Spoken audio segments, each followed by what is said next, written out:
Yeah, thank you, Oliver. Can everybody hear me?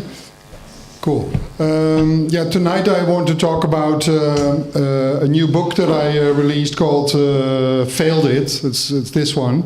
I think there's also a German version of it. But this whole issue about failure, I got to that because I work in design and advertising for many years, and these are disciplines that are also many times very much about perfection, and especially in this moment of time, I think that perfection is very much around us. Also I mean, not in the world, because the world is far from perfect, but in creative professions, perfection is very present, because we have computers that make no mistakes. The cameras on our telephones are perfect almost, and we almost need like applications to fuck up our own images. The navigation systems are perfect. I mean, if we type it in, we know that we get there. But I mean, this perfection is not really a good starting point, I think, for creativity, and that's where I want to talk about tonight. Yeah, so in the book I describe this whole theory of that I mean, this is not about purely making mistakes, because everybody makes mistakes during the day, of course, that you learn from that. But I mean, in this book, and also what I talk about tonight, is that often it's very good to make deliberately a mistake, so that you go towards a mistake in your creative process, even though everybody tells you not to do. But it's very good to go in a wrong direction, and then maybe from there find something new, something that is wrong, but then that is always much nicer than to start with the perfection. In my case, I think this is quite good to say. I think also as creatives, you need to make an idiot out of yourself. I mean, there's too much seriousness around us in the profession, and I think as creatives you're also kind of a professional clown a little bit. So you need to make you need to do that at least a few times a day.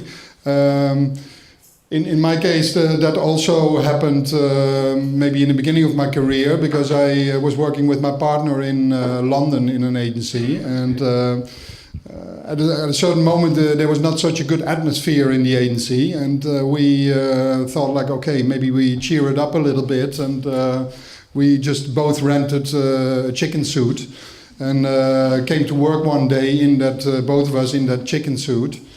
A lot of people had to laugh, but there were also some people that really didn't like it, and those were just like the wrong people, sadly enough, because 2 weeks later we got fired, and because of the chicken suits. And but it's good to do, you know, because we got fired, we came to the idea maybe we should start ourselves, and this was our first company picture in 1996, so we didn't take ourselves too serious back then. So that it's me on the left, by the way, if you don't recognize me anymore. Our company is based in Amsterdam and in London, and but in Amsterdam we work in a church, it's an abandoned church that is not in use anymore, and it was for sale in the newspaper, and we looked at it, and it was a nice place to kind of one open place to work and to play in, and it's quite good because you can tell your mother that you go to church every day. That's very important, and but we work there with 35 people already 20 years now, and but that's more to see where we work. I think to show you some works that we did, I think it's very important also to mention that I think when I look back that the best work is always that there was a lot of opposition against that work. Many people that really didn't like it, but that meant then that also there were quite a lot of people that did like it. So when you make in whatever discipline, in architecture or in fashion or design or advertising, when you make work, it should be very explicit, I think. I mean, it's very good when people hate your work, because that will mean that there is also quite a lot of people who really love it. And in between those two, there's not really, that's not really a nice ground, because that's like what we call middle of the road, and nobody notices it. So you need to take risks in that. This may be a good example. I did the theme and the design for the theme of the city of Amsterdam, called I Amsterdam, and we got invited for a competition by the city council to do this. There were 5 agencies involved, and when we got back from the city council, when we received the briefing for this job, on the way back to the office, we already had the idea. We already had the idea I Amsterdam. It took like 5 minutes, and it came by surprise. But we thought like, okay, it's almost too good to be true. But so in the office, we checked if this theme or the sentence I Amsterdam was already registered, which wasn't the case. And at that time, we thought like, okay, maybe we register it. We had to pay quite a lot of money as an investment and as a risk almost, because the presentation was just like 2 weeks later.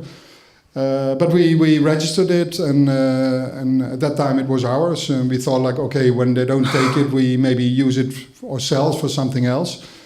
2 weeks later, I went to the presentation. There were like 20 people in the room, and but after the presentation, it was deadly silent. Nobody said anything. So I asked a woman that was sitting next to me, like, is there anything wrong, or what is the... And then she said, like, yeah, it's very embarrassing, but the people that just presented before you had exactly the same. In the end, it turned out that 3 of the 5 people, agencies, had exactly the same theme. They designed it differently, but... I mean, they had the same theme. So, yeah, at that time in that meeting, we said, like, yeah, that's what we already thought, because we also had the idea quite quickly, and but we registered it, and it's ours. You know, like, it's, you have to... and they were quite pissed off about that, to be honest. But in the end, they researched it, and they wanted to get out of it, because they thought that's kind of strange when somebody owns already the idea before that we decided what if it was good or not. So, but in the end, I mean, they had to go with us. And but the shame in a way nowadays, I collect all these kind of rip-offs that a lot of cities make from this kind of theme, and also from these 3D type, which was done at that time. So, so for instance, there's also Wow Moscow, or there's only Lyon. And recently I found there's also We Are Ramallah. So sadly enough, we didn't register those. So yeah, we didn't make any profit from that. But this shows maybe it's quite nice when something is also very obvious that you maybe should just check it, make it your own. And I mean, what is the price for an idea? You know, like some other work we did. This is for we worked maybe 6 years for Diesel.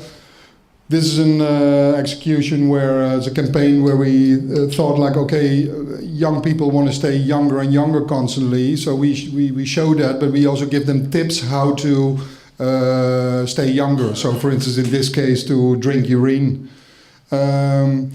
Simple ad for Vitra, the Eames aluminium chair, guaranteed to stay in the family. So, very simple, classical one, but I think quite nice. We also work for a platform called Women Inc. It's run by women for female issues. And in this campaign was all about the fact that women in their working life only they earn in their total working life they earn 300,000 euro less than men. So so here we showed in this campaign how women they were looking for their 300,000 euro. And another one for the Standard Hotel in America. They have about 5 hotels. Here, there was actually we convinced the client that I would stay in the hotel with the photographer for a few weeks, like 4 weeks, and then we made the ideas in the hotel, and all the ideas came through the fact that the hotel was anything but standard. So this was not like a classical one where you make the idea up front, but you just come up with the method to do it, and then make all the executions in the hotel. And this one also, there was a guy walking in front of the hotel up and down in this rope, and we just asked him to stand on 2 little chairs in the swimming pool. And next thing is an ad for a radio station. And this shows also, I mean, I work now for maybe 25 years in advertising, and I really hate advertising every day. I mean, and I hate also a lot of graphic design, but advertising is more obvious because in a way everybody hates that. I mean, it's not very complicated to hate it, and because there's a lot of stereotypical things. There's a lot. I mean, it's dreadful in a way, but that for me that's also really a motivation to do it every day and to try to find new ways to communicate. And the following one was quite nice because, for instance, this was for a radio station for the World Cup of Soccer, and especially at that time, everybody does exactly the same. I mean, they use the players, they use the color of the nation, things like that. It's quite stereotypical what you see. So this was very nice to change that for this radio station.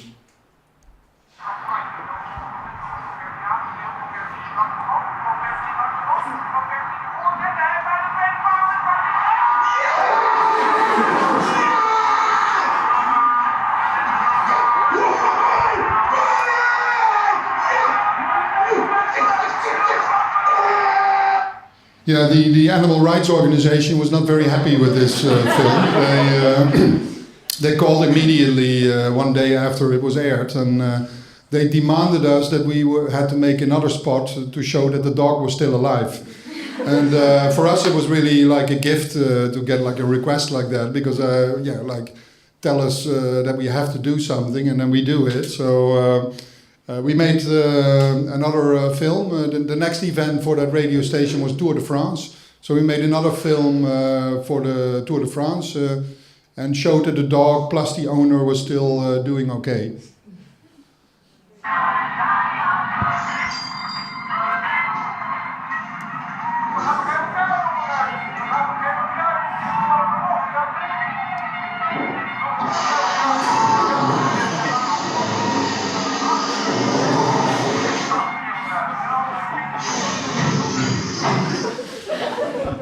Yeah, then we never heard back from them anymore. After this, it was deadly silent. This is more recent. It's for a museum in Germany called NRW Forum. And in musea, also in graphic design and in their corporate identity, you see that the museum itself always has a lot of playful things in the museum, but their identity is quite stiff always and very corporate in a way. So we tried to change that. So we used this blank canvas and made it graphic. And then, the NRW Forum Düsseldorf has a lot of these canvases. But then we filled them constantly with a group of typefaces that constantly change, and also their communication then constantly changed. But you could see always that it comes from the same place. Also in and around the museum, we use this square to just communicate things and make things a little bit more playful. So this was outside where people were having a smoke. So it's Tanzfläche, there's a knutszone, there's a room for discussion. And in the museum, everybody wears a white sweater, but they are totally mixed. So the director has the sweater of the curator of the shop manager of the security. So you never know who is who, and that is also quite nice. You have these classical benches in the museum, and then this one says normal, different, better, or Vater, Mutter, Kind, Tierfreund. There's also a corner in the museum, very important, so that we point that out to be the corner. The Germans really had to get used to this kind of humor, but in the end it worked out. Yeah, because I also feel that you have problems with this kind of humor, but it works in the end. There's the locker area, so the minibar, and it says minibar and slechte Laune, so you can lock up your slechte Laune. This is the wardrobe, you have to keep your trousers on. This is a random masterpiece, or this is like the entrance where you have the umbrellas and the donations, because a lot of musea needs more money and funding. There's a room for rent. I mean, there's the alarm system that constantly flickers, and this is the general signage. So it says like Kindheit, Rom, finde deinen eigenen Weg. So please no toasters. This is the highest point in the museum, and this is the toilet. So, but it shows that you can just be also quite playful with these things, and I mean it's not everywhere, but sometimes somebody discovers something in that museum. This is also very nice when you have the idea that your idea or your thought is very impossible. That is actually something very good. You know, you have to embrace that and you have to stay with that. I think. Don't throw it away too easily. Just an example here. This is like a hotel we worked for the very first time. This was actually our first client back in 1996. They were the first one who called. We were quite happy that at least somebody called. And so this was the owner of this hotel. It's a 500-bed hotel in the center of Amsterdam. It's a very low budget for students and backpackers. But the guy called us and he said like, listen, you have to help me because I want to get rid of all my complaints. I'm getting sick of all the complaints and you have to do something with that. So the next day I went there and it was like the biggest nightmare in my life. I mean, it was such a shithole I've never seen before. And we thought like, okay, maybe, whatever we do for this hotel is a big lie, because how can you make this better? I mean, it looked like a dump, and it was. But then we had the idea, like maybe we shouldn't give up, but maybe honesty is their only luxury. So that was like a strategic thought that when you are very honest about it in an ironic way, then it will work out. So we made these kind of posters in the beginning. Now a bed in every room, which is true. I mean. And now even more rooms without a window, or a door in every room. There's more dog shit in the main entrance. Amsterdam is quite famous for that. There's dog shit everywhere. So, and then the hotel already got a lot of publicity with these kind of campaigns. So in the hotel itself, when you check in on your bed, there's this A3 cardboard card. When you check in, I mean, this is how the beds look like. And so when you have scissors with you and you can cut out all of these kind of luxury items from the A3 cardboard card and also pimp your room with it, and then make it really into something. Another year, it was going very well at that point. So we thought like we were quite euphoric and we thought like, okay, let's make a very luxurious campaign. So I stole this 5-star hotel image from a brochure from a hotel, and so I just made a new logo, and there were all these stars on there, and it says here on the bottom, not included. So nothing in this image you will find in the hotel.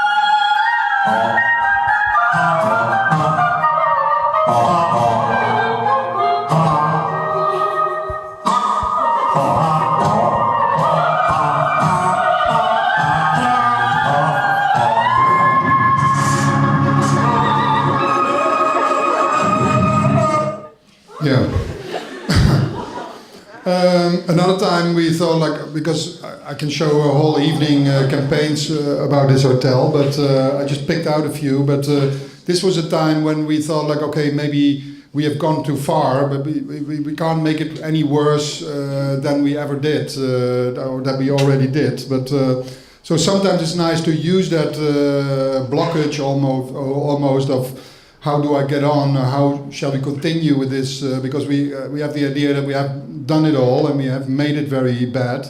So this was a new way then to say, like, okay, Hans Brinker Budget Hotel, it can't get any worse, but we'll do our best. So there's like little suggestions from the hotel how you can make things look a little bit more pleasant, maybe. This is also one where these are 3 rooms in the hotel like this, you know, like this is no Photoshop, this is the real view from that room. And so it's much better when you just close the curtain, and then it makes it the check-in a little bit more bearable, of course. Also this one, I think the image on the right is much more promising than the image on the left. There's a little twist, but it looks more positive in a way.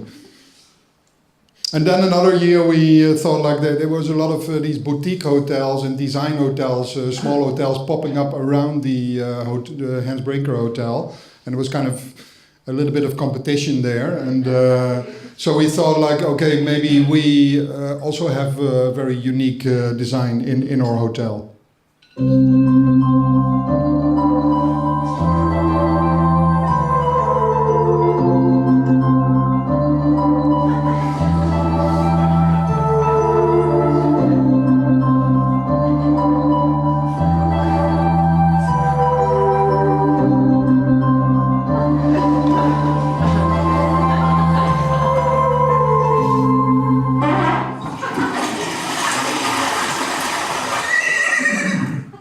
Yeah, and then, I mean, after maybe 15 years working for them, for the first time, there was also something very positive, strangely enough, for the first time that we found that out, because we found out that the hotel was accidentally eco-friendly. Because there was like an eco towel in the room, and which was the curtain, of course, that same curtain, and there was an eco elevator, an eco shower even. And sometimes ideas for this are also, they come because of a mistake that you see, or a mistake that you are very annoyed about. And in this case, it came because of the, I mean, I always biked past the hotel in the evening, and then for many years I saw that only the L was burning of their huge, they had a huge hotel sign, but only the L was burning. So it has also this kind of eco-fact on top of here, saying like, our hotel uses only 20%, or a hotel sign only uses 20% of the energy of normal hotel signs. So this was actually the idea and the starting point for this whole campaign. We work now maybe like 20 years for them, and there was also a book published called "The Worst Hotel in the World" with all the work in there, and. But the funny thing was that at the moment, when we started, they had 60,000 overnights, and now they have like more than 160,000 overnights. The hotel hasn't changed. It looks maybe even worse than when I came in 20 years ago. But there are still complaints, so that's kind of annoying. But the complaints that there are now, that a lot of people, they complain now because they have been there and they think it's not bad enough. They complain about that the hotel was not what they expected because they would hope that it would be worse. So that's kind of funny. The good thing is that they opened the second worst hotel in the world in Lisbon. So this is like how they also think about big groups in Lisbon. And this is how we promote the hotel in Lisbon. Same hotel, lots of new complaints. Or compared to the hotel in Amsterdam, it has the same dubious service but slightly better weather. And so that's where we work on now. Hans Brinker Lisbon. Sit back and relax at our idyllic oasis.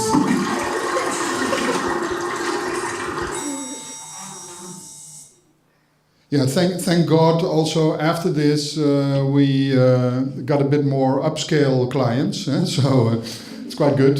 So one example is also a hotel, just to show also the differences there and the other type of work that we do. This hotel is called Citizen M. It's we also came up with the name. We did anyway everything for them, and it comes from Mobile Citizens. And it's a kind of a shipping container, modular shipping container size rooms that. So when they, for instance, when they have a new premises, they can build a hotel within 2 months because the rooms are totally prefabricated and they have to just put them on top of each other. But the hotel is very much about affordable luxury. So it's it's a little bit between budget and luxury in, so there's a new segment in that, and yeah, that's where we play with. So in the hotel itself, you have to check in, you have to get your room number yourself, your card. There's no staff, but then all the luxury is put into the room, and yeah, so we designed this kind of group of mobile citizens that we use throughout their communication, also in the rooms and in the corridors. You find that, but the whole thing, budget versus luxury, you find also in certain items in the hotel. It's very simple. But we also designed like the shampoo, so it's Citizen AM and Citizen PM, one for the afternoon, one for the morning, one for the afternoon. Yeah, here it says like designed to turn even the longest haul traveler into a sparkling, clean and nice smelling human being again. And yeah, we also were asked to design the wake up call, which is quite nice. I mean, something we never did before. And so that's this one. 100, 99, 98, 97, 96. 95, 94. Yeah. Yeah, this is the advertising for the hotel. This is when they opened up in London. Choose a hotel that's 400 meters from here and 1,000,000 miles from the Hilton. This is when they opened in New York on Times Square. We had this limousine driving around. It says, Citizen M says luxury is free Wi-Fi and extra large beds, not a stupidly long car. And we had also this guy walking up and down the Hilton Hotel in this carriage saying, Citizen M says a 24-hour bar and free Wi-Fi beats a guy in a silly hat carrying your bags. And next one is a film that we made also to promote the branch in that just opened in Times Square, and also that we were kind of want to finish off with all the existing hotel cliches that there are.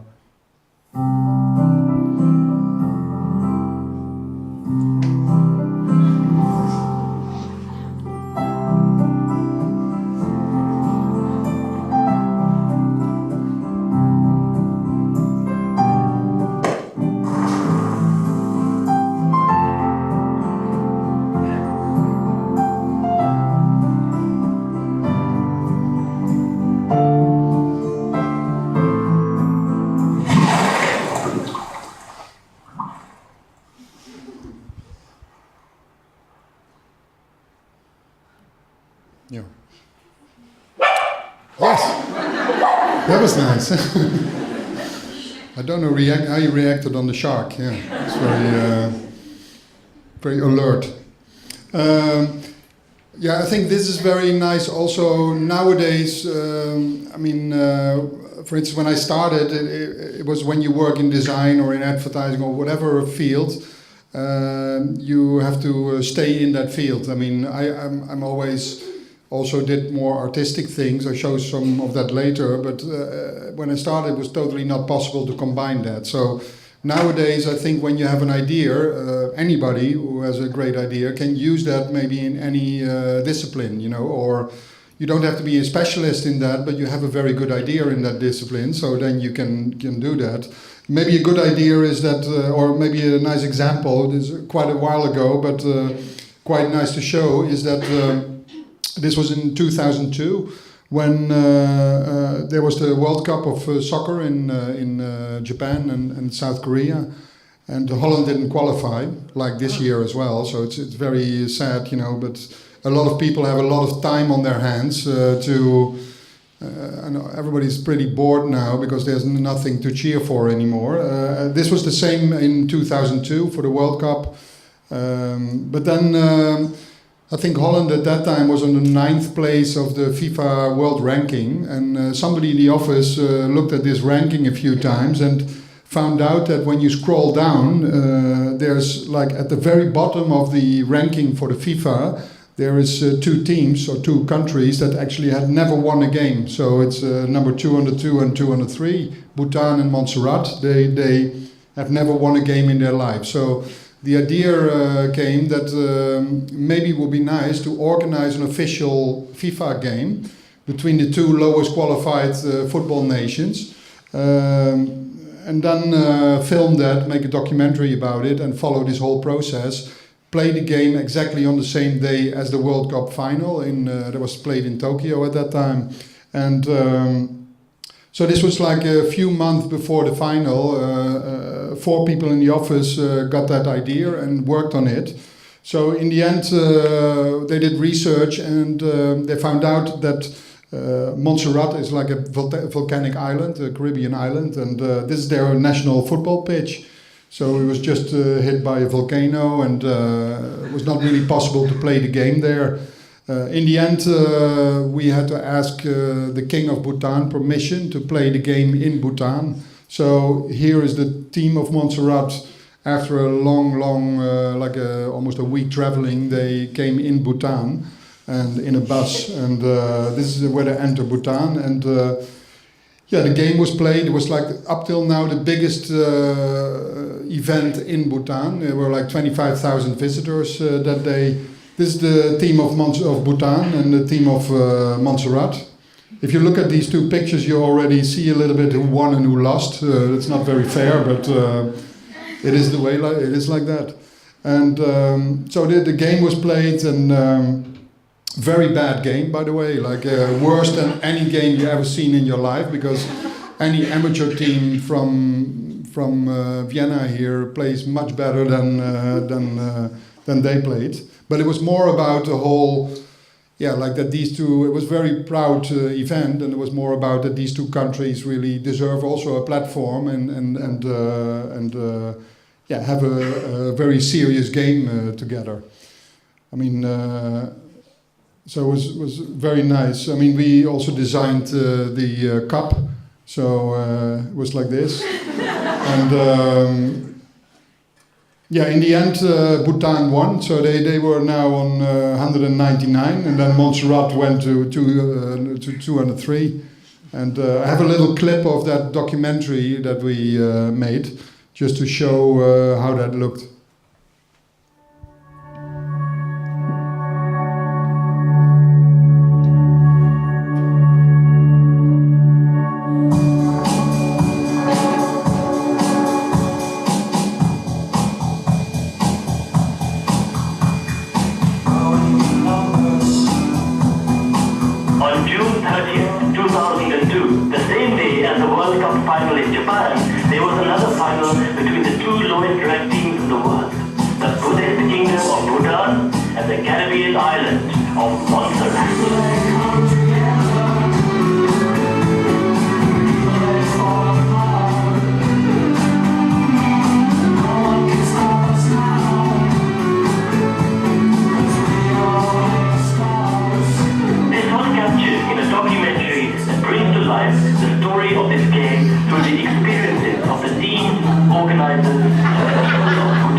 And that, I think, is the more important contribution that arts can make to society, through which it can promote peace and harmony, understanding among peoples.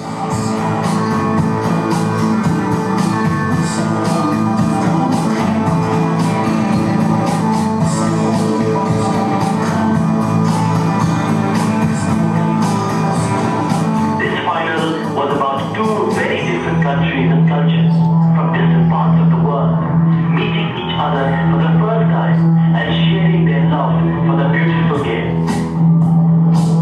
We are drawn to one. Of course, Manchmal is going to win. And what other result could there be? What's we expecting to win?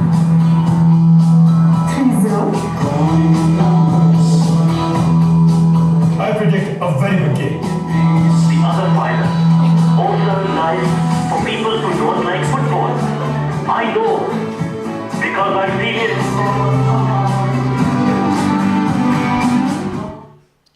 Yeah.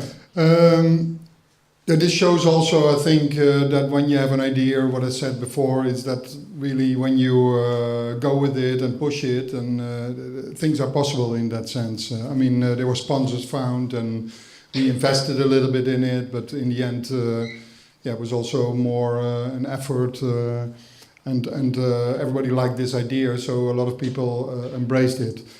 More recent examples are very simple, but also a bit of a crossover.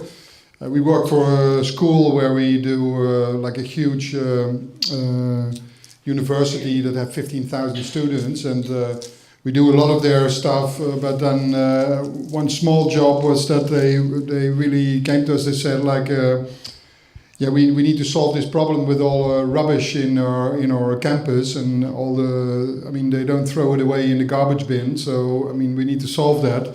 So we made these kind of sculptures, permanent sculptures on the campus, and it says like throwing away garbage in the garbage bin. How difficult can that be? So that's what it says here, and then we made it very difficult. So I mean, you have to really reach out and then throw your things in there, and also here you have to with 3 people to lift it, and it's very heavy, and then for the risk of your own life, you have to throw something in there. So it's really just like doing exactly the opposite than people think, and making it very complicated. And that really is in a way sometimes a better solution than pointing the finger at them or saying you have to do this or you have to do that. This is then more also a little bit about these mistakes and how also you can get sometimes really inspiration from it. In my case, that is like I show a lot of examples in the book, and in my case, I find sometimes things on the street or that are totally wrong, or find things online that I mean, you have a lot of these kind of construction mistakes that are very beautiful to look at, and it's you see when you see a lot of these, you find that also in the work that we do. So you see these and you think like, first you think there's nothing really wrong with it, quite beautiful, but then at a certain moment there's something wrong about this, and very small things, but sometimes quite nice. This is quite a big thing. I mean, here, for instance, there's a 50% chance that they did it right, but here not. And but you can argue about this. I think that a billboard like this gets more attention than when it would be posted the right way around.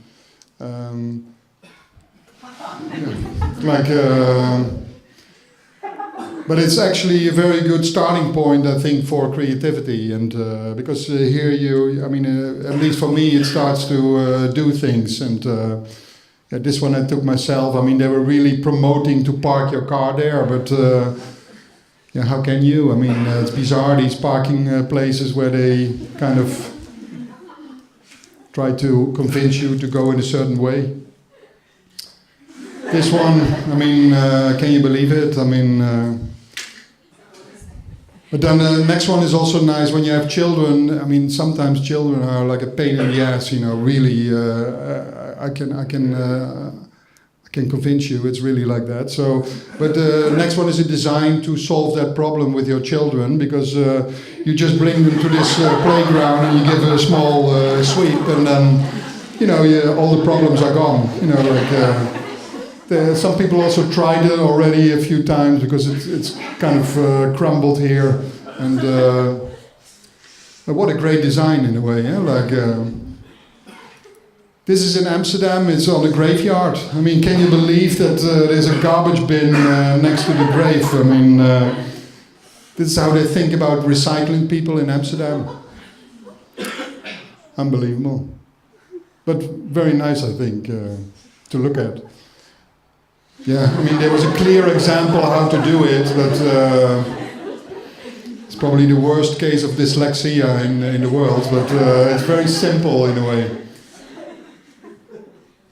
Yeah, this is like a shopping mall with an imaginary floor. Balconies constantly go wrong. I mean, can you believe it that they actually did this? And but then there's also toilets. I mean, toilets are a very popular thing where things go wrong. I mean, in the disabled toilets, sometimes they don't want people to go in there. But mostly on normal toilets, they want as many people as possible in there. I mean, there's hardly any privacy anymore. I mean, look at this construction. It's like it's unbelievable. No privacy at all. I mean, there's a whole row of them. I really can look at this for hours. I mean. Also, this one is a disabled toilet. Look at this. I mean, it's a huge distance, I mean, when you're not disabled, I mean, sometimes I sneak in these toilets. Sorry, Oliver, but... Oh, it's you. Yeah, it's me, sorry. But then when you're not disabled, you probably are disabled when you move out of here. Smart solutions to open and close the door. There's a very, very small mistake, this one, but there will be soon a gigantic mess on the toilet. Yeah, I don't know. And then there's my favorite, the next one. It's really good design, I think revolutionary design, because you can mix everything, you can take a piss, wash your hands, everything gets wet, it's an ecosystem, it's perfect. They have a little towel here to clean everything and to wash it off, but it's fantastic. Look at the... That's so economical, I mean, very good. Sorry? There's no flushing, no. Another thing that you can, I think, use in a lot of ways is that the same like that an idea is sometimes feels impossible. The same things with this when something is very illogical. It's almost the same, but that is also very good, I think. The more illogical, the better, I think. One example, we did a campaign for the Triennale in Milan. It's a museum where we were asked to promote their exhibition called Design After Design, but also the campaign and the work of the campaign needed to be also included in the exhibition itself. The exhibition was all about the fact that now we can make anything that we like with the material that we have. I mean, 3D printers, computers, everything is at its best ability, but the question is, like, what are we actually going to make? That is quite interesting, and that's where this exhibition was about. So we made this yellow thing, which, the exhibition was mostly also about what is the next big thing, and that was the question. So we made this yellow thing, which is absolutely nothing, it's just like a fictive thing, but modeled it very beautiful, so it was a very beautiful object. And then in the campaign, people were really admiring it and embracing it. And you see how you could use it in the kitchen or as a yoga tool. And in the museum itself, there were like small yellow things that you could buy as a souvenir. We made like 3 books that we written about the yellow thing, and also what the future of the yellow thing was, how you could use it. Total nonsense, but people bought these books. Can't believe it. And the merchandise. Also in the museum there was like a little shrine, like a chapel, where you could really admire the real yellow thing. And people made a lot of pictures with this real yellow thing, like very sacral. It was there, and you could really kneel down and admire it. And we did also a film about the yellow thing.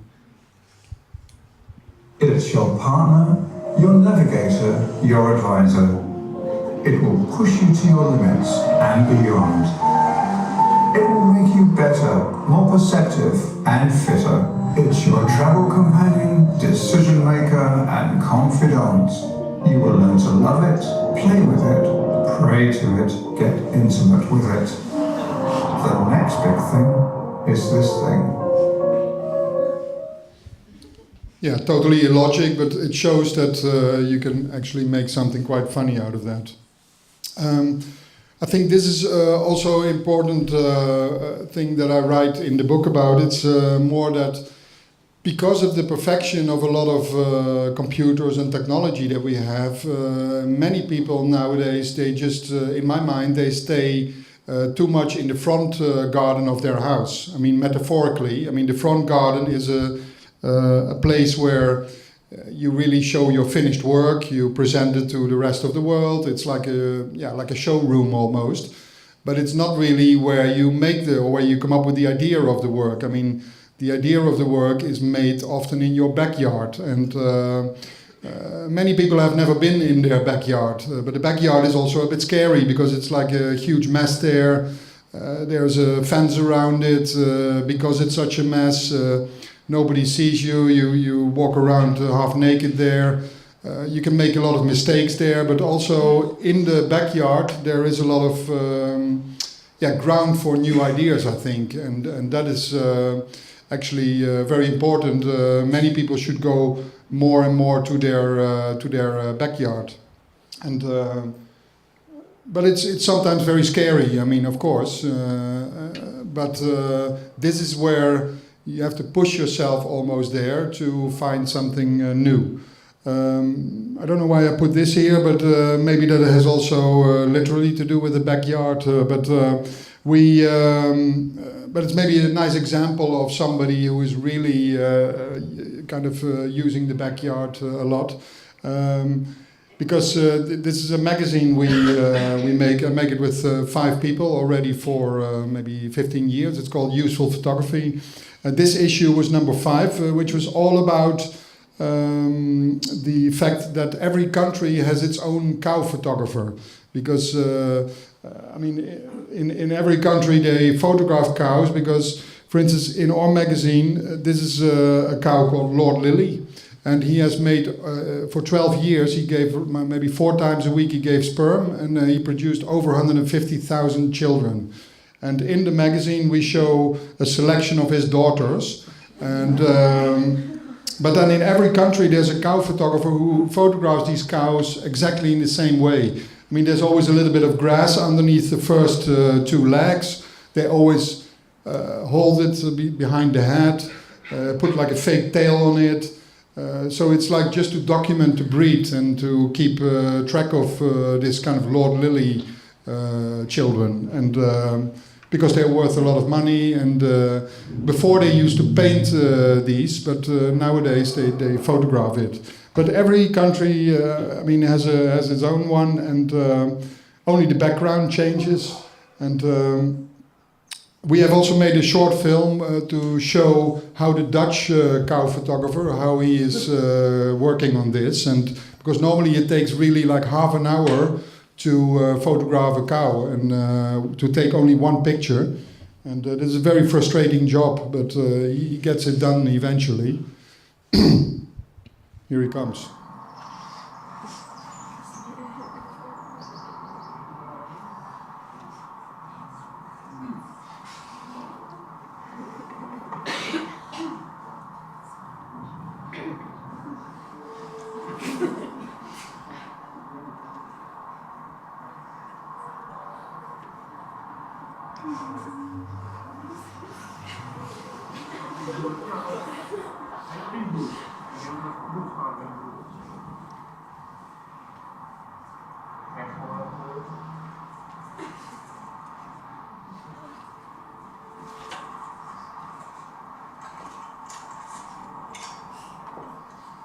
Rechts komt iets achteruit, iets naar buiten. En de voorkant van het blok ietsjes graag bovenop gooien. Oké. Staart erbij, auto toe.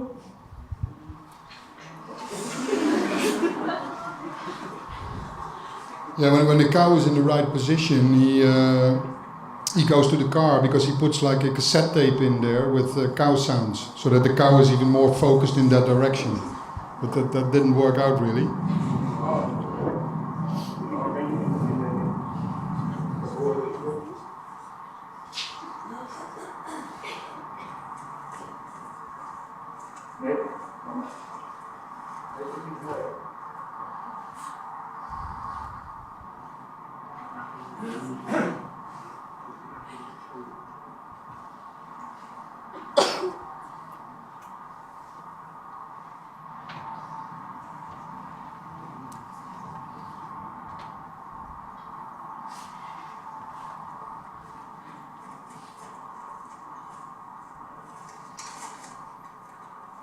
Blijf erin staan, en dan wordt je lamp starten.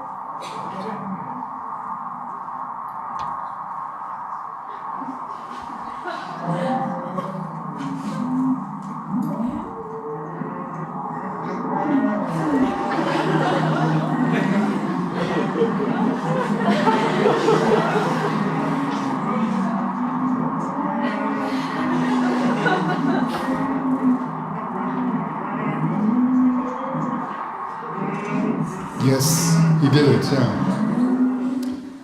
Yeah, so now I also know why, I mean, this is a very nice example also to get inspired by and how these people work, and brings me also to the next thing, like that I think it's very nice to get also as professionals very much inspired by amateurs and how they work, and because an amateur makes constantly mistakes and doesn't really care about them. He just goes on because he has a blind passion for something. And nowadays, I mean, of course, online it's also the era of amateurs, because everybody makes images like in masses. And next, I like to show is like a work I did with this fascination of with the huge amount of images that we live with every day. I mean, we see now more images before lunch than somebody in the 18th century saw in his whole life. So that is quite strange. So what I did here, I downloaded 24 hours of images from Flickr, from this photo sharing site. And in the end of the 24 hours, there were like 950,000 images on the disk. And they were all printed and then thrown into museum, so people could walk through and also feel a little bit that, I mean, the whole, there's almost no line anymore between private and public. This is very much blurred, and you walk over the images and you see a lot of very private images that are privately accessible. This was in Switzerland, in a church, the same installation. Priest was not very happy with this in the beginning, because in the end he was very happy because he had more than 23,000 visitors in 2 months. And but it just shows, I like to make these installations with these kind of, the enormous amount of images that we live with. This is another one called My Feet. This was in a gallery in Leipzig, where when you Google "I'm bored," you see that a lot of people take pictures of their feet because they are bored. And so here on the floor you see images that they have taken from the top down, and on the wall you see like more horizontally taken on the beach, taken of their feet. And so this is also this was in Düsseldorf in the museum on a skateboard ramp, the same idea. You could skate there for the risk of your own life. And but brings me a little bit to the next thing, where Also, this whole fascination of people copying each other online. I mean, it's unbelievable how many.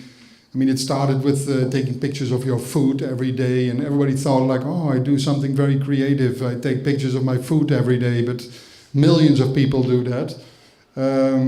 But another phenomenon online is that people take a lot of pictures of their men, take a lot of pictures of their dick, and they do it with something next to it. So a beer can or a remote control, just to show how big it is. I think only in Germany they have a word for this. It's called Schwanzvergleich. I mean, we found with this team for useful photography, we found about 8,000 of these Schwanzvergleich pictures online. They're just publicly accessible when you find your way. I mean, I didn't find them all myself, I have to be honest, because it would be quite a job. But then in this magazine, we kind of edited them and put them in order of how you would kind of enjoy a day, or how you know, it's almost like the day in the life of Dick, you know, like you. So because in the morning, of course, this is the cover of the magazine. You kind of wake up with the alarm clock. Then you have to take a shower, of course. I mean, because then after that you shave yourself. You use some deodorant. And here you brush your hair, you know, like, because after brushing your hair, soon after that you have to quickly go for breakfast. And there's a lot of very creative things for breakfast also to kind of show it and show the size of it. After breakfast you brush your teeth, of course. And sorry? Sorry? The brand is all the same. Oh yeah, the brand is the same, yeah. The dick is different, but the brand is the same, yeah. Then after the brushing the teeth, you have to go outdoor, you know, like you have to leave the door. And there's also pictures of dicks leaving the door. Unbelievable, look at this. I mean, there's at least 18 pictures online of leaving the door. The doorknob. It's probably English pictures. Then you go into the car, you start your car, put a CD on. You have to go to work. Some people still use PCs, other ones Mac. There's lunch, of course, very obvious one, very classic one. The sausage, and then you have a little bit of a cigarette break. You do a little bit of work in the afternoon, not too much, because after that you have to spend some money to prepare yourself for the dinner, for the evening dinner. I mean, there's many pictures with 1 coin on, but in the magazine we have also a double page with 2 coins, 3 coins. I mean, and I don't show them all, but the most of them are 28 coins on the. It's here, 28 coins balancing, unbelievable. Super glued on there, maybe. You have a snack afterwards, a drink. I mean, you have to go to the toilet. Sometimes, very unfortunate, the paper is gone, but it's quite interesting because there's a little bit of an extension. And there's the dinner then, of course, very classic one. The cucumber, there's music after dinner. The remote control, very popular item next to a dick because it's very useful, very similar size. Maybe not, but there's the beer bottles. There were so many beer bottles next to a dick that we only did A to Z, like Astra, Beck's, Carling, Duff, Then, it's the end of the magazine. I mean, I don't show all the pages, but you want some privacy. And then, of course, the obvious thing, you have sex. At the end, you have to really go to bed. You use the teddy bear. And then the back cover is like the end. The light goes off and it's the end of the day. Ready for the next day.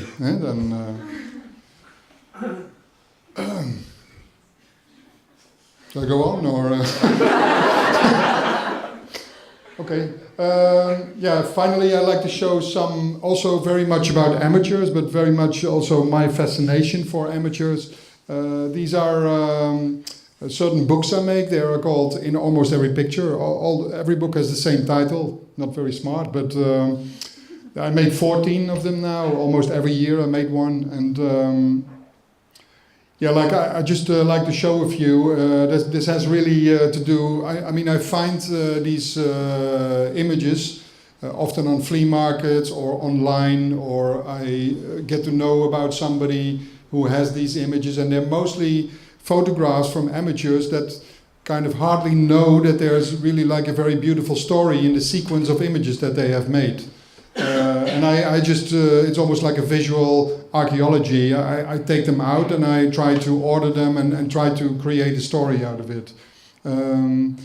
This is an amateur photographer from Hokkaido, which is a province in Japan. I found this online, and this guy has a rabbit. It's called Oolong, the rabbit, and he can balance everything on his head. So every day he would put this photographer, or this person who had the rabbit, would post every day a new image online to show what kind of balancing act Oolong could play with.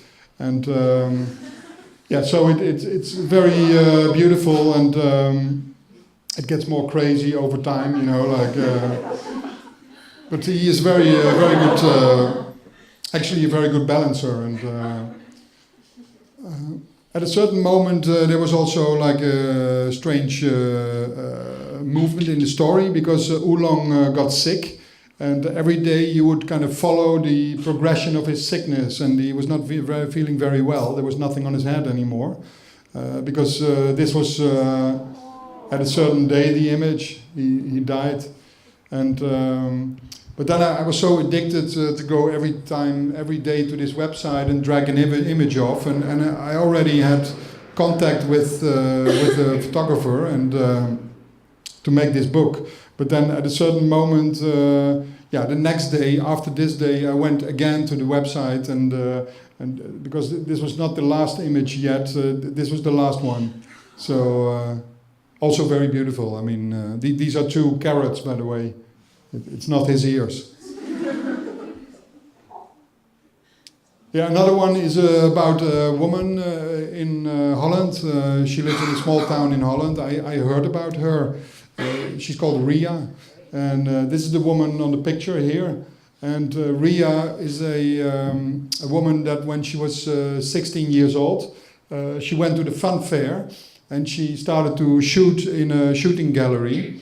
And I don't know if you have this system in Austria, but when you shoot at a target and you hit the bullseye, it will take an automated picture of you. So it's almost like a very early selfie, almost, shot by a gun. But yeah, you shoot your picture yourself in a way. And 1936, she was 16. And then she shot every year after. I mean, she didn't shoot, there was no fun fair during the war. There were other people shooting, but I mean, there was some years were skipped. But then after the war, she shot every year. And you also see like the whole progression of the photographic material. And at a certain moment, there were black and white Polaroids.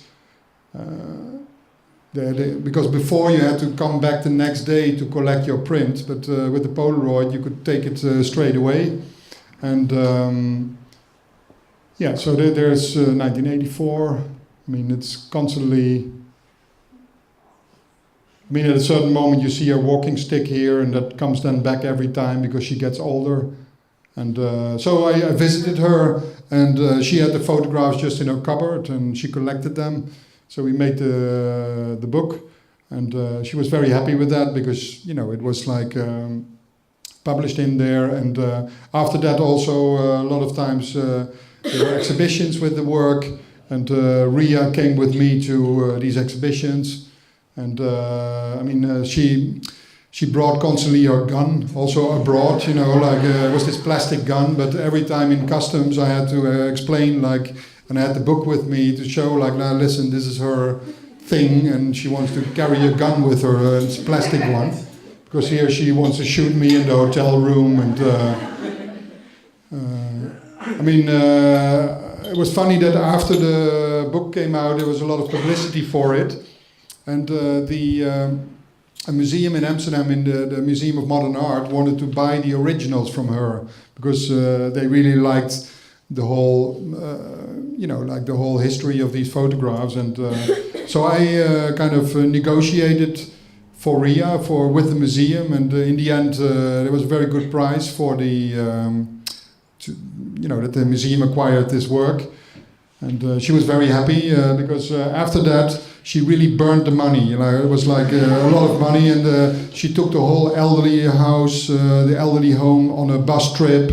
She organized many parties, birthday parties, dinners. I was maybe 10-15 times invited to dinners, and she wanted to pay constantly, and so in 2-3 years time she burned all the money.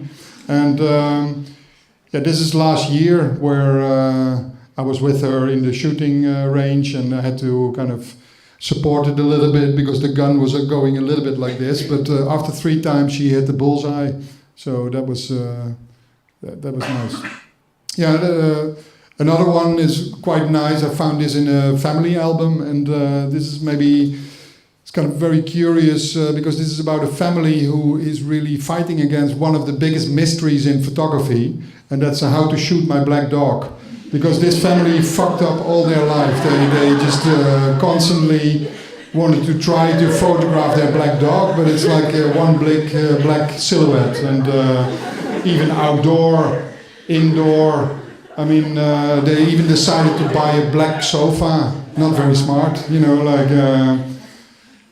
but it was a big tragedy, for 12 years shooting Polaroids of this dog, and even outdoor they managed to put it in front of the shadow, so that didn't really work.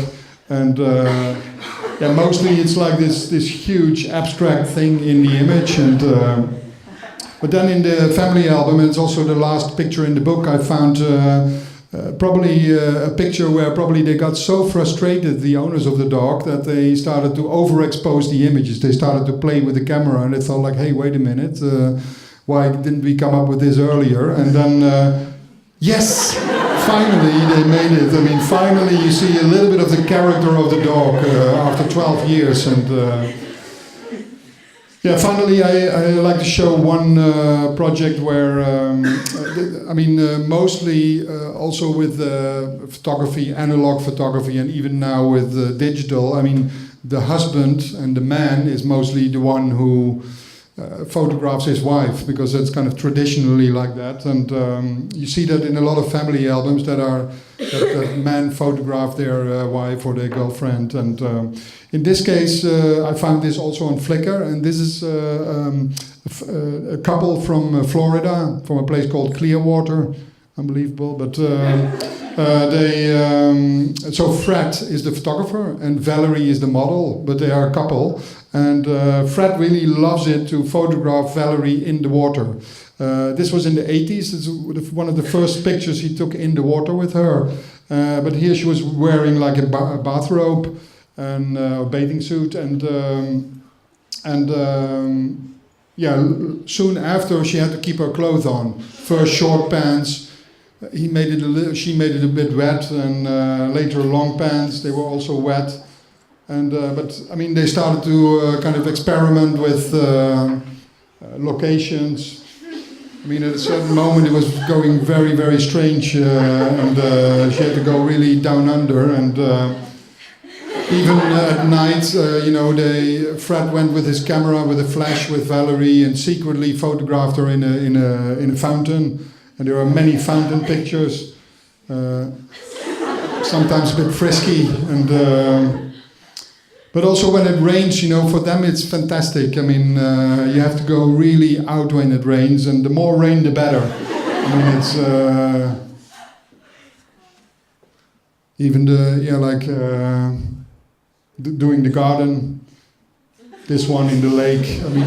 Fred is a very good photographer, I think, a very good amateur. There's a lot of professional photographers who really like to take this picture, I think. It's so bizarre. They have a swimming pool, of course, for the summer, for the winter. I mean, unbelievable.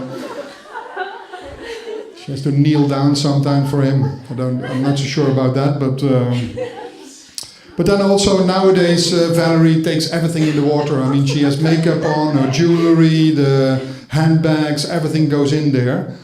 And it's getting more and more weird, you know. Look at this one. It's like a modern Ophelia almost. I think it's a fantastic picture, you know, very monumental picture, this one. And so what I did, I found them and I approached them if they would, if I could make a book about these pictures and play with them. So they loved it, and my idea was this is the book, but then my idea was when I have the first copies of the book, I would send them a copy, and I would hope then, or I asked Fred, if Fred could take a picture with Valerie with the book in the water. You know, it was very, for me that was my dream, to have like a publicity picture, almost like a double effect of her with the book in the water. And but I printed the first copies of the book on kind of plastic paper. So, but one way or the other, I forgot to tell them. But I told them, like, you can take the book in the water and no worries. So I got this email from Fred, and it says like, hello Erik, I've sent a dozen of photos from our afternoon book swim, and I hope they meet what is needed for publicity photos. I have Photoshop touched them up for good presentations. I shot well over 100 views, and these are the best. The shoot went very well. We were both in the mood, of course. Very important. There was a light overcast as hoped for, with no harsh shadows. Very professional, you know, like, let's put it right. So Valerie wanted to know if the book was really to go into the water. I said yes. The book slipped down into the water, a little bit at a time, Valerie taking it and herself in deeper as the photos progressed. Eventually it was fully under. We enjoyed the tantalizing intrigue of it. Very sexual email this, man. I'm really like, wow. After the book sequence, after the photo sequence, we both swam with the book, looking again at each picture. You know, the water was not seeming to have any effect on it. And here we go with because he didn't know that it was waterproof. But we must have enjoyed 2 hours in the water with it. I rinsed it off in the house, dried off each page, placed paper towels between each page. The book seems to have withstood the lengthy adventure just fine. Love the whole business, Fred and Valerie. These were the pictures. Some of them. This was my favorite. I mean, here it was really that she was really fantastically holding it and bathing with it. So I used this for publicity for the book. And then I thought, like, okay, this is kind of ending now, this whole story, because I often, when I can trace down the people that I found the images from, I often keep contact, but in many cases this is not the case, of course, but with them I regularly correspond with them. So I thought it's over, but then I was asked in Switzerland in a festival to exhibit the pictures of Fred and Valerie. This is in the Lake of Geneva. It's like a 10 by 15 meters canvas that is floating in the lake. And Fred and Valerie were, by the way, also invited by the festival, and they could come over, and they arranged everything for them, but they couldn't come because they had another shoot going on. They wrote me. That's bizarre. Yeah, but you saw Valerie many times also in the city, she was popping up on the bridges. I made a fountain with her fountain pictures. Really, this was like an existing bassin that I made like large prints standing in there. And then I thought, okay, now it's finished. But then recently I found like this picture online because it's a fashion company, Stella McCartney, who kind of ripped off totally the cover of the book, you know, for a campaign that they were doing. I mean, it's totally the handbag in the same hand, exactly the same way in the water, the same camera position. It's a total rip-off. So I sent this image to Fred and Valerie, saying like maybe they wanted to kind of take action or really complain or whatever, or make it public, something like that. But then this is also the reaction of Fred is really something I really like, and also what I very much like about an amateur who is only busy with his own thing, and that's why I like to promote that so much. And that kind of rounds it up, because Fred's reaction was, he sent me this mail, he said, we see the Stella photos. She does look a bit starched, not enjoying the adventure. Sort of makes one wonder why she would be doing it to start with, he said. And then in the end he concluded, and that rounds it up, he said, like, I would hope she would get satisfaction in eventually taking the whole outfit under. Thank you very much. Thanks.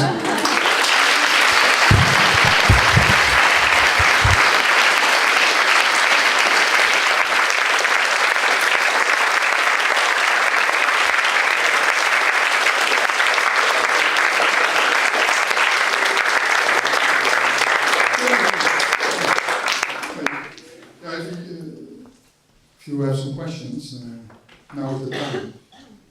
I have also some dick flyers here, if you want to bring some dicks home. There's the picture of the remote control on there. Yeah? I have one question about the whole football match. Yeah. FIFA was actually involved in it. Yeah, it was an official FIFA match, yeah. So that was quite nice, of course. It became an official match. Yeah. Yeah. I wanted to know about the process. He gets the form of the thing, the yellow thing. He just, while they brainstorm, get those forms together. Yeah, the question was about the yellow thing. It was, yeah. If it was. Did you come up with the shape of it? Yeah, the shape. Yeah. The shape was totally illogical. I mean, it was made in 5 minutes. I mean, it was just like with a toilet roll and a Tempex ball and two straws in it. That was it. But, I mean, it was more about, that's also why I show it in the illogical thing. It was more about that something, sometimes you should not think about something, like not too much. I think that brainstorms are totally overrated. I mean, never brainstorm. I mean, you can brainstorm with 2 people, like the 2 of you, but already that is sometimes difficult. But when you brainstorm with 5 or 10 people, it's totally unproductive. I mean, some people in the brainstorm are always backing out. I mean, they are just writing things down, but you don't know what they write down. I mean, no, I think a brainstorm is that's not good. No, but you can try. I mean, it's good to sit together, but then it's also good to do things separately and then come together again. And then, I mean, that is mostly also our process. Like when you sit together and you look at a white piece of paper, it's not going to work. You need to come up with things yourself and then bounce them off other people, and then eventually get somewhere. Anybody else? Yes. Yeah. You named the yellow thing, and nothing else, right? It doesn't have a name, special name. No. No, the name, the yellow thing is even, that's not even the name. I don't know what the name is, but good question. No, but you're right. Yeah? How do you pitch those ideas? Sorry? How do you pitch those ideas? Yeah, the best thing is if you don't have to pitch ideas. I mean, eventually sometimes you have to pitch ideas, but in this case they came to us. And to be honest, in most of the cases when people come to us and ask us like, can you do this and this for us? In the end, that is, to be honest, that's also the better work, because there is already kind of a trust in you and things like that. So, I mean, the whole thing with pitches is a bit. You enter mostly a wrong door, I think. But I mean, we also do pitches, of course, sometimes, but. It's kind of, I don't really like it, but you have to do it sometimes, but not against every price. Like, I mean, you see here now some of the works that we did, but I mean, in 20 years' time, we never did any work that went out of the agency that is that I don't like anymore. So we didn't make a lot of compromises. Of course, you have to make sometimes compromises, but it's good to keep also a clean slate. So sometimes in the office, we also had to, we stopped with the client. That was sometimes 50 or 60% of our income, because we hated the work and we wanted to get rid of it, and then we told them to go. But I mean, it's not without risk, because for a few months we were quite, like unstable, of course, and but everybody in the office was informed, and everybody also agreed. They said like, okay, we don't want to do that anymore. Let's find other ways, and so that is sometimes difficulty. Yeah, there was How did you manage to get the permission to publish the pictures of the penises without getting any complaints? Yeah, if they have complaints, they can come to us. They have to prove it. They have to prove that it's their own image. Yeah, but I mean, this is not a commercial work. I mean, the only time that I use an image without paying for a commercial is the image of that 5-star hotel for the Brinker Hotel. But in other times, that's pretty separate. The book with the penises is just like it's like an autonomous work almost. It's not like we print 1,000 magazines and it's just that's something we do, and I really like to do with more vernacular photography and photography that we take it out of its existing context and show it in a new context, and so there is no copyright for that. Even when you, of course, there are certain barriers, of course, and you can't do anything, but. For to do this and to use it and to make, there's no copyright for that. I mean, okay, when you use it for a remote control company, maybe then of course it's kind of a nightmare to find who made these images, but then you have to pay copyright. Yeah. Okay. Yeah. The couple in the end that enjoyed taking photos in the water. Before you made the book, were they sort of famous already? Famous? No, that's a good question, because they had like a account on Flickr, who had like maybe 8 visitors. And so how did you find them then? Yeah, that's good. Yeah, I mean, I was looking for somebody in the office was looking for a job for a guy that would stand with his clothes in the water. Just he was seeing if he could Google an image like that and find it. And then suddenly he found this photograph of Valerie and pointed it out to me. Then I started to Google with that image to see where it came from and where. And then I saw that they had like a whole site with hundreds of those pictures on Flickr. And then I approached them, and they were happy to because they are exhibitionists, so this is like their fetish. Yeah. But the funny thing also is that when I made the book, Fred asked me, like, do you want the original pictures or do you want to use the ones that I have on Flickr? Because the funny thing is also that he retouched the images. Because in the real images you see the nipples coming through the blouse or this is all retouched. It's just like, and when you look at it precisely, he did it himself and he retouched it. And so which one did you take then? I took the ones without the nipples, of course, because that makes it much more interesting. Because otherwise it becomes very much like a fetish and becomes a bit. The focus is on the nipple and not on her standing in the water. Nice nipple discussion. Was anybody there? Yeah, but you. Yeah, no. Sorry. I had.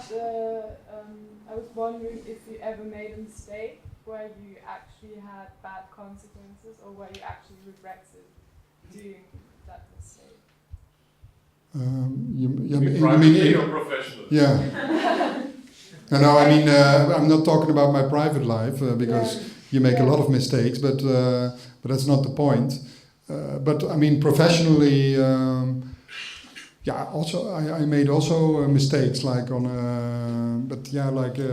sometimes it's also, for instance, I made like a huge mistake in a meeting, which was like a crucial meeting for a branding and a logo for a mobile phone company, and I made a logo that was handwritten, like almost like a script or handwritten thing, and they really didn't like it, but I really liked it, and I was so in the meeting I was really struggling and trying to survive and hoping that this logo would still go on. So, and then at a certain moment I told him, like, it was almost my last attempt to say, like, listen, this handwriting has also something of a telephone cord. And then everybody was looking at me and laughing, and I made like a very stupid mistake, like it's almost too stupid to be true, it's a mobile phone company, you're not, but then I just admitted that I did like, I looked very stupid, and I didn't say anything, and they laughed at me, and then it was over, and then, but then we worked for 4 years for them, but not with another logo, not with that one. So, but sometimes you can make very stupid mistakes, but it's also good to admit them, to say like, that was my fault. It was my fault, because that's also very human sometimes. Because in a meeting, any meeting has always a lot of pressure and things, and it's good to get rid of that and in some way to talk about what you did yesterday, or to talk about your children or whatever. I mean, try to break the ice before you go to the real functional purpose of the meeting. Oh, yeah? In the water couple, The water couple? The water couple, yeah. Yeah. Don't you want to show the husband who always takes the picture, or he always remains a mystery man? No, I have pictures of the husband, of Fred. And he also gets into the water. But in the book, I mean, that was, I decided to only show her, because that makes it also there's much more suspense. So part 2 is coming, right? Part 2 is fact. There would be, I'm looking at his pictures now, because there are some very funny pictures with him as well. Would be nice to make a part 2, yeah, like, because he's also with a ghetto blaster in the sea. So it's very in the water, there's a huge wave on the ghetto blaster, and very weird pictures, yeah.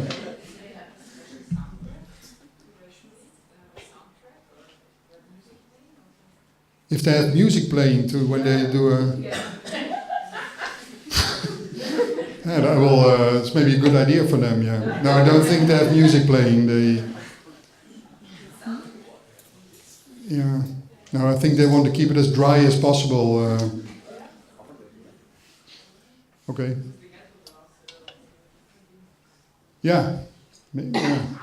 It gets more crazy, this discussion, constantly, yeah. Yeah.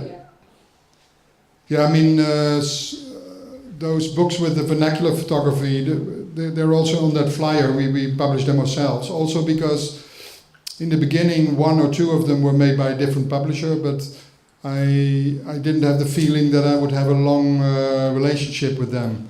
And in the end, also the books, in the beginning, they didn't sell very well, and we make like 1,000 or 2,000 copies. Now you see that people sometimes collect them, and when you make a new one,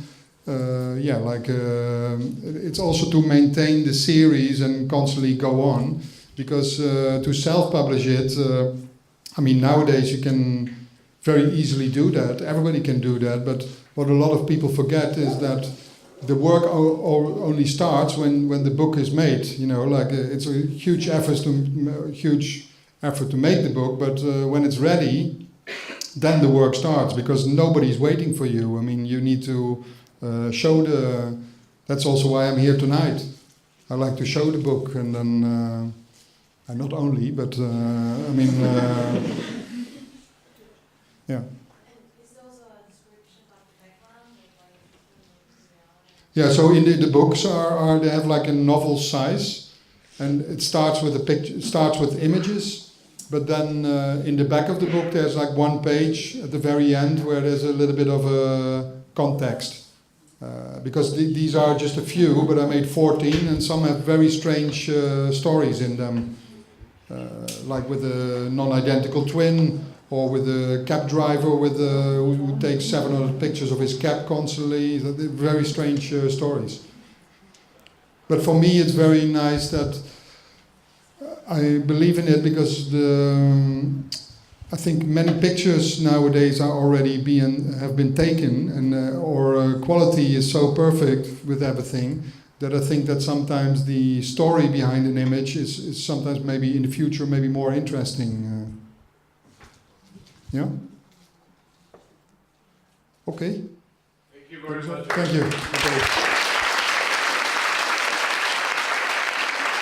Yeah.